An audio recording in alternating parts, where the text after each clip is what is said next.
కానీ నాతోటి కొంతమంది మాట్లాడినప్పుడు బాబాసాహెబ్ అంబేద్కర్ గారు టీసీస్ని పేరు మార్చి ఒక దొంగ డిగ్రీ సంపాదించారు అని చెప్పేసి అట్లా అనడానికి వాడికి సిగ్గు లేకుండా మీకు ఆయన ఉండాల్సిన అవసరం దేనికి ప్రూఫ్స్ టీసీలు ఒకటి బ్రదర్ ఒక మనిషి మన ఇద్దరం నువ్వు లేనప్పుడు నీ గురించి మాట్లాడమే పిచ్చి పని మన ఇద్దరం ఇక్కడ లేని థర్డ్ పర్సన్ క్యారెక్టర్ని అసెస్మెంట్ చేయడమే పిచ్చి పని. అంటే వాళ్ళ చరిత్ర రాసింది కదా, అంటే వాళ్ళ బుక్స్ లో వాళ్ళ హిస్టరీ బుక్స్ లో రాసింది కదా. ఆంజనేయులు గారు మీరు ఒక పని చేయొచ్చు. బాబాసాహెబ్ తన పేరు మార్చుకొని టీసీ దొంగ టీసీ ఓ దాని మీద భీమరావు అని, ఓ దాని మీద అంబేద్కర్ అని, లేకపోతే ఓ దాని మీద ఆంజనేయులు అని, ఓ దాని మీద బైర్ నరేష్ అని డిగ్రీలు చదివిండు. పరీక్ష ఈయనే రాసిండా వేరేటోళ్ళు రాసిర్రా? నేను ఆయన నేరం చేస్తే నేరమే అంట.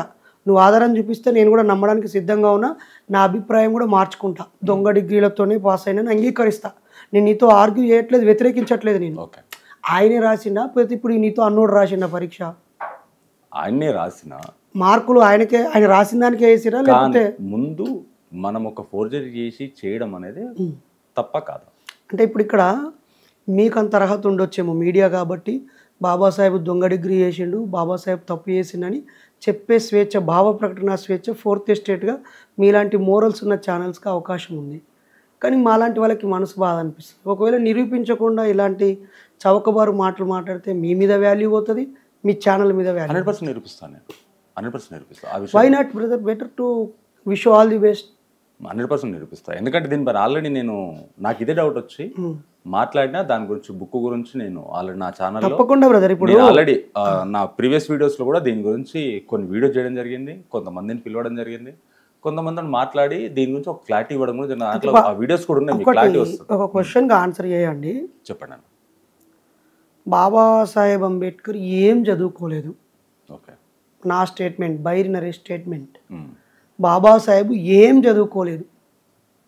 ఆయన సర్వీస్ ఏంటి, ఆయన కాంట్రిబ్యూషన్ ఏంటి, ఇండిపెండెన్స్లో ఆయన కాంట్రిబ్యూషన్ ఏంటి, డిస్క్రిమినేషన్ని ఫైండ్ అవుట్ చేయడంలో ఆయన కాంట్రిబ్యూషన్ ఏంటి, ఈ పీపుల్ని ఎన్లైట్ చేయడం కోసం ఆయన కాంట్రిబ్యూషన్ ఏంటి, ఆయన రాసిన బుక్స్. ఓ 20 పేజీలు రాస్తే నాది ఎంఏ అయిపోయింది బ్రదర్. మొన్న జర్నలిస్ట్గా 20 పేజీలు రాస్తే 60 మార్కులు వచ్చాయి. 20 పేజీలు డిసైడ్ చేస్తాయా ఆ సబ్జెక్ట్లో నాకున్న నాలెడ్జ్ కావాలా నీకు? అంటే జస్ట్ ఒకటి. ఆయన రాసిన పుస్తకాల మీద 100 PhDలు వస్తున్నప్పుడు, ఆయన రాసిన పుస్తకం వ్యాసాల మీద ప్రపంచ దేశాల్లో పాలిటిక్సే మారుతున్నప్పుడు, ఎకానమీ సిస్టమ్సే మారుతున్నప్పుడు, అడ్మినిస్ట్రేటివ్ సిస్టమ్సే మారుతున్నప్పుడు మనం వెనక్కి వెళ్ళిపోయి, మా నాన్నమ్మ అనేది వీడి పీతుల ఇత్తులు ఏరుకొని తినే రకం ఉన్నారా అని. అంటే అది అప్పుడు నాకు అర్థం కాకపోయేది. అంటే బర్రె పేడేసిన తర్వాత కొంచెం నీళ్లు పోస్తే ఆ మొక్కజొన్న గింజలు అరగకుండా ఉంటాయి కదా, అవి తీసుకొని తినేవాడంట. అట్లా అలా ఒక గ్రామీణ సామెతలు అలా ఉంటాయి.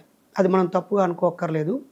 కాబట్టి ఇప్పుడు బాబాసాహెబ్ ఏం కలలు కన్నాడు, ఇండియా ఎలా ఉండాలని కలలు కన్నాడు, సప్రెస్డ్ డిప్రెస్డ్ కమ్యూనిటీస్ని ఎలా ఎన్లైట్ అవ్వాలన్నాడు, ఆయన నాలెడ్జ్ని ఎలా థింక్ చేసేవాడు, ఆయన పుట్ నోట్స్ ఎలా రాసుకునేవాడు, పార్లమెంట్ డిబేట్స్లో ఒక్కో క్వశ్చన్కి ఎలా ఆన్సర్స్ ఇచ్చేవాడు, ఆయన ఎంత టైం చదివేవాడు, ఆయన నుంచి ఈ సమాజానికి మేలు ఎంత చేయగలము అని చూడాలి. కానీ మహాత్మా గాంధీ తన నిగ్రహాన్ని కాపాడుకోవడం కోసం బట్టలు విప్పుకొని పక్కనున్న ఆడపిల్లల్ని పట్టుకొని ఫోటో దిగాడు అని, ఫోటో ఉంది కావచ్చు, అది నిజమే కావచ్చు, అసలు అది డిస్కషన్ అవసరం. గాంధీ మహాత్ముడిగా ఠాగూర్ చేత అనబడ్డాడు, ఈ దేశమంతా అంగీకరించింది, నాయకత్వం వహించాడు.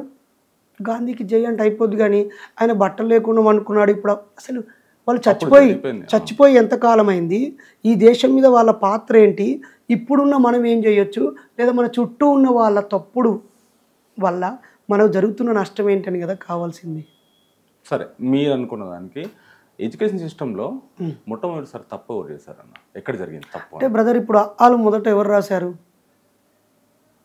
అలా నా క్వశ్చన్కి ఆన్సర్ అండి, నేను ఆన్సర్ ఇస్తాను. ఎడ్యుకేషన్ సిస్టంలో నేను క్వశ్చన్, మన చరిత్ర కంటే మన భారతదేశ చరిత్ర గొప్పదంటారా కాదంటారా? మీరు ఒక విషయం, అసలు ఈ గొప్పది అనే పదమే పిచ్చిది. గొప్పది అనే పదం పిచ్చిది, అర్థం లేనిది. ఎందుకలా?